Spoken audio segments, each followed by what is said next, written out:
Hello, my lovely friends. My friends, once again, your friend Manoj Janwal has brought to you a very interesting video in which today we will cover how to make sentence longer. Yes, friends, आपने देखा होगा बहुत से students क्या करते हैं, शुरू का सेंटेंस तो स्टार्ट कर देते हैं इंग्लिश में, लेकिन वो आगे जाके देखते हैं कि आगे जाके उनको प्रॉब्लम होती है। तो कैसे फ्रेंड्स हम सेंटेंस को कैसे हम सेंटेंस को बड़ा बनाएं, क्या क्या टेक्निक्स है जिसके द्वारा हम सेंटेंस को बड़ा बना सकते हैं और अपने जो हम कहना चाहते हैं, whatever we want to say, whatever we want to explain, we can explain with the help of that techniques. तो चलिए शुरू करते हैं फ्रेंड, किस तरीके से शुरू करते हैं अभी।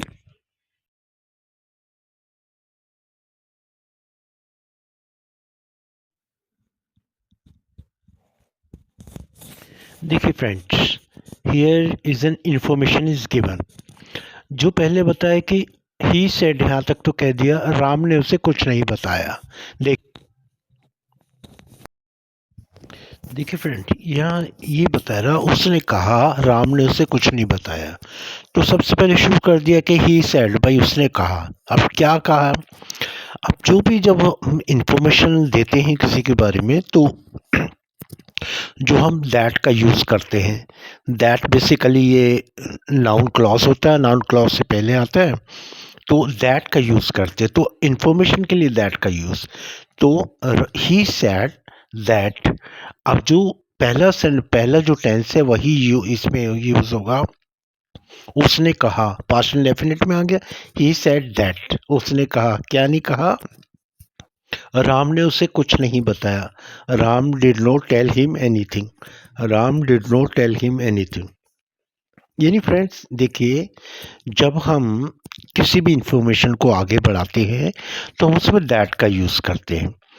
तो यहाँ जो यूज़ हुआ, he said that Ram did not tell him anything. अब ये did not tell actually did not है, पास्ट इंडेफिनिट में नेगेटिव सेंटेंस चल रहा है।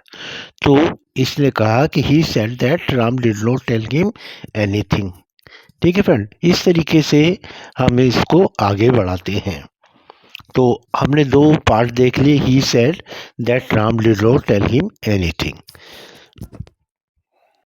इस सेंटेंस देखिए, राम पढ़ाई कर रहा है और राधा डांस सीख रही है। देखिए दो एक्शन हो रहे हैं, राम पढ़ाई कर रहा है और राधा डांस सीख रही है। तो इसमें देखिए फ्रेंड, बेसिक चीज़ आपको टेंसेस की जरूर होनी चाहिए।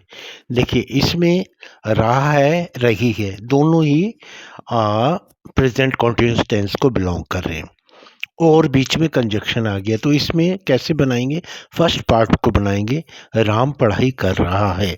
राम पढ़ाई कर रहा है, इसका बनेगा राम इज स्टडिंग। राम पढ़ाई कर रहा है, राम इज स्टडिंग।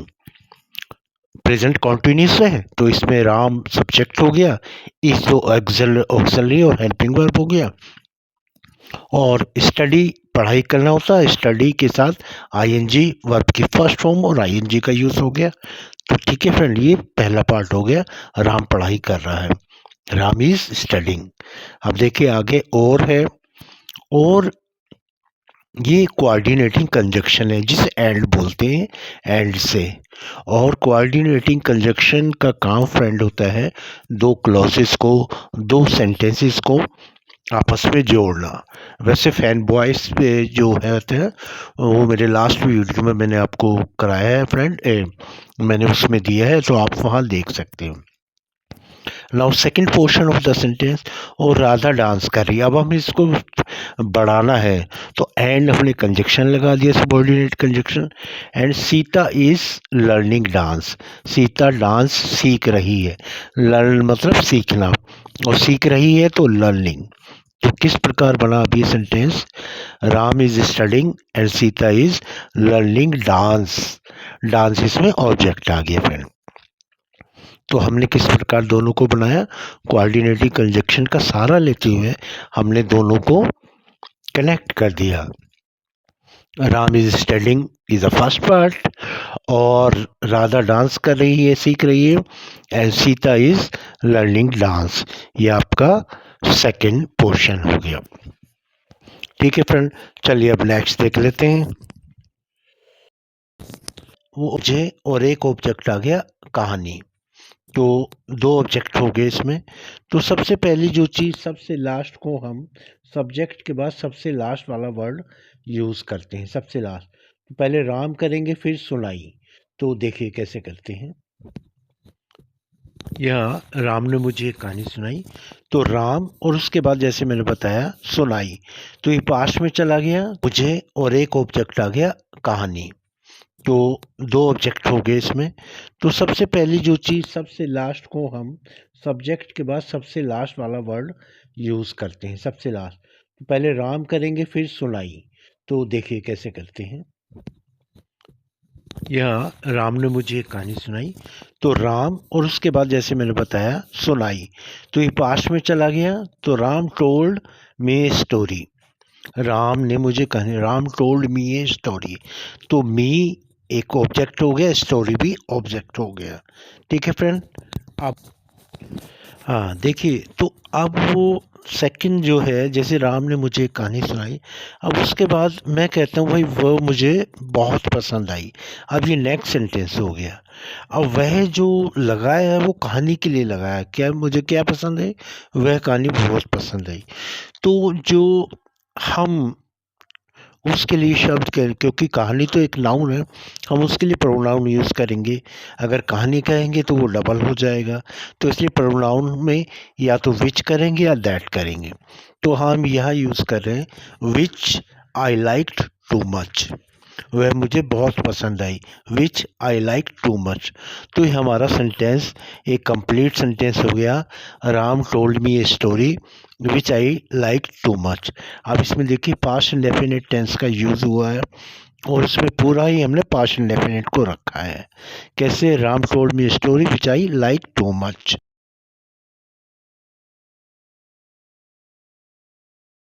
देखिए फ्रेंड, नेक्स्ट सेंटेंस में बता रहे, सीता ने एक मधुर गीत गाया।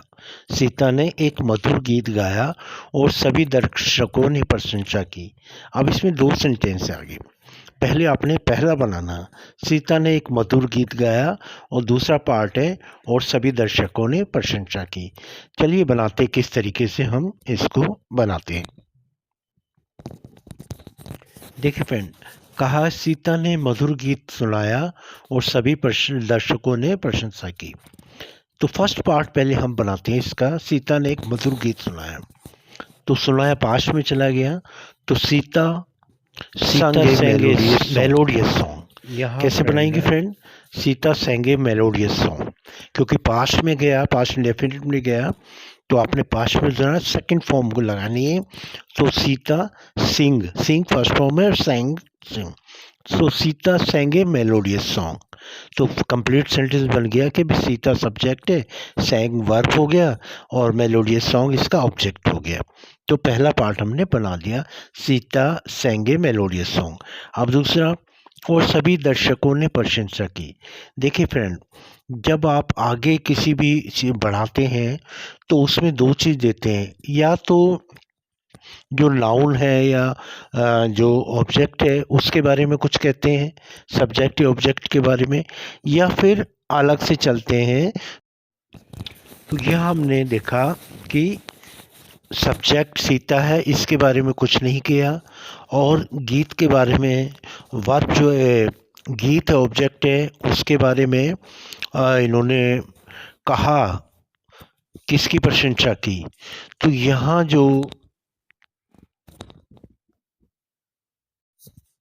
यह फ्रेंड देखिए, तो जो जब या तो सीता के बारे में कहा या गीत के बारे में कहा, लेकिन यहाँ जो इसमें तीसरा वो आ गया सभी दर्शक, तो ना तो ये सभी दर्शक सीता है ना कोई गीत है, तो सभी दर्शक के लिए नया सब्जेक्ट आ गया। तो इसलिए हमें बढ़ाने के लिए एंड का यूज़ करेंगे, क्योंकि वो नेक्स्ट सेंटेंस बिल्कुल क्वाइट डिफरेंट बन जाता है। जब हमने एंड का यूज़ किया तो फ्रेंड इसको बोलते हैं हम कोऑर्डिनेटिंग कंजक्शन। Coordinating conjunction. ये फैन वॉइस के नाम से आप जान सकते हैं उसमें, जो कि आपका डिटेल पिछले वीडियो में मैंने कराया है, उसमें आपको मिल जाएगा। तो फैन वॉइस में देखो ए जो आ रहा है वो एंड को डिनोट कर, कोऑर्डिनेट मतलब दो क्लॉजेस को, दो सेंटेंस को जो ऐड कनेक्ट करते हैं उन्हें कोऑर्डिनेटिंग कंजक्शंस बोलते हैं। तो एंड क्योंकि नया सब्जेक्ट है, सभी दर्शकों ने प्रशंसा की, ऑल ऑडियंस प्रशंसा की, अप्रिशिएटेड इट। ठीक है फ्रेंड, तो इस तरीके से ये बना।